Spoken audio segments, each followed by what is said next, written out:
Welcome to Flaky Biscuit. We are here today to talk about how I'm friends with Jenna Fischer. We had an awesome episode, and her nostalgic dish is St. Louis style pizza, but not just any St. Louis style pizza, Emo's. Everybody knows it's Emo's, the square beyond compare. Which I've actually never had before. And you gotta check out the episode, but I did a pretty good job. We're gonna be making it today, so let's get started. Let's get flaky with it. Come on. I don't know where I'm going. Should I just start the recipe? Just start.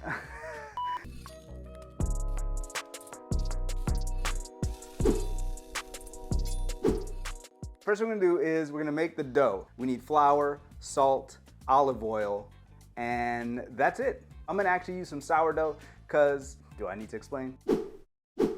So I'll start with the flour.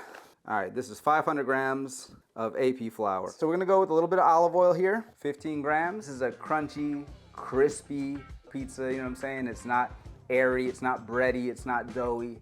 So we're looking for something that's gonna be nice and thin. The olive oil is gonna help enrich the dough, provide a little bit of creaminess in there, but prevent it from being too open and airy. It's gonna be nice and crunchy, it's gonna be nice and moist, it's gonna be nice and delicious, it's gonna be, you know what I'm saying? All right, we got some warm water. We're gonna go with about 250 grams. I'm using sourdough, what some call the discard, all right, the discarded amount. This is really just sourdough that's ready to be fed again, all right? It's not too acidic. It hasn't been sitting on my counter for weeks and weeks. This was, maybe just a couple days since it's been fed, so it's nice and bubbly. But see, the thing is, it doesn't have any strength. See how it's kind of loose?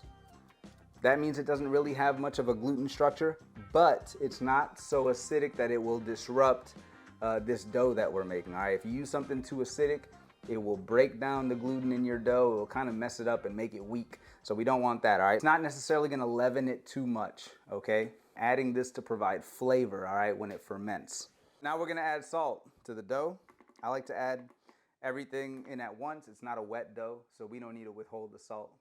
All right, there we go. Salt is in, 12 grams of salt there. Now we're gonna get over to the mixer. Let the mixer do all the hard work while we relax, have a cup of tea or something, Mixer's mixing, do a little reading here.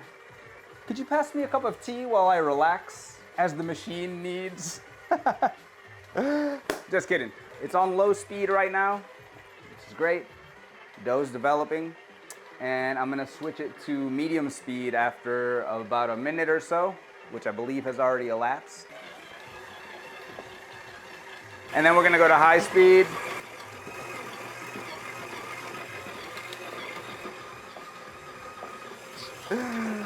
All right, first thing I'm noticing here, got some nice strength to it. So we're gonna give it a gentle knead here. This is a winning formula. You can see the bounce back. I've got a nice gluten network here.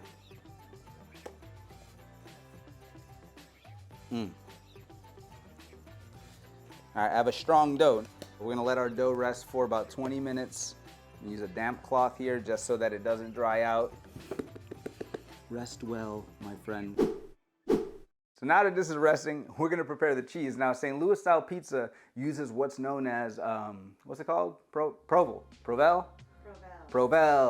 So Provel, very, very unique and distinct. It's hard to find in other places. When I was in LA making this for Jenna, I could not find the Provel cheese out in LA. So I had to make my own version of it, and I'm gonna show you how to do that right now. I have a blend of white cheddar, provolone cheese, and Swiss cheese. But that's not all. That's not what's gonna bring it to that Provel status.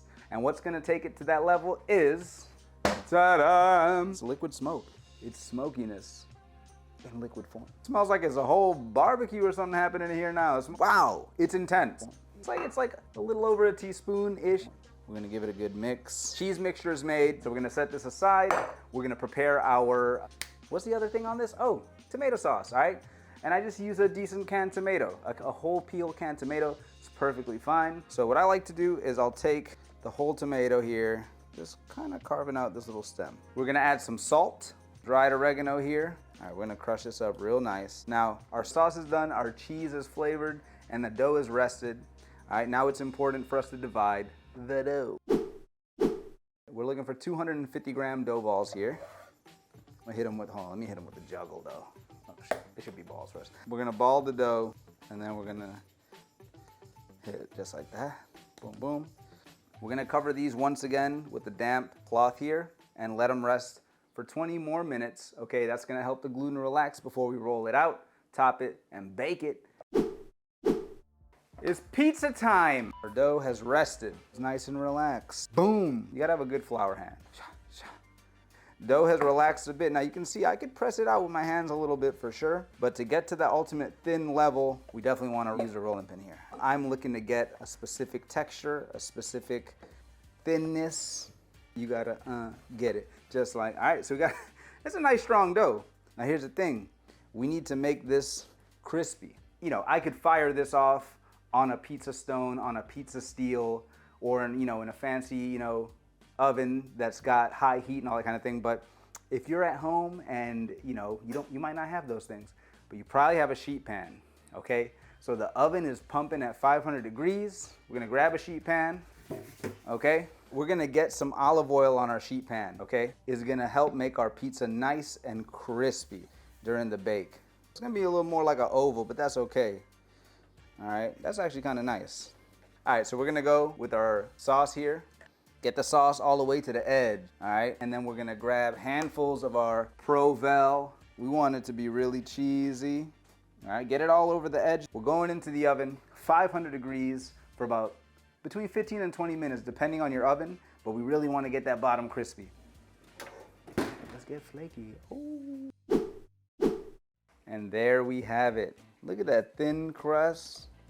Look at the thinness here. I'm gonna get it off the sheet pan nice and easy because of the olive oil. So before we cut it, I'm gonna hit it with a little oil, some herbs, some red pepper flakes, just to, and then we're gonna cut it into the iconic square slice that you'll find when you have a St. Louis. So let's get it. That's crispy. We have a beautiful, perfect bake. I have a great color on the bottom. I think it's time for me to go in.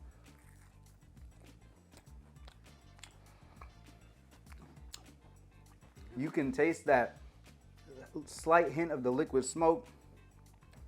I mean, it's phenomenal. I encourage y'all to make this flaky, thin style St. Louis pie, you know what I'm saying? Let me know what y'all think. I am very, very pleased. Check out the episode so that you can see what Jenna's thoughts were on this pizza. This is the recipe though, nice and simple, right here in the home kitchen. Right here is Flaky Studios, whatever you want to call it. I'll see y'all next time.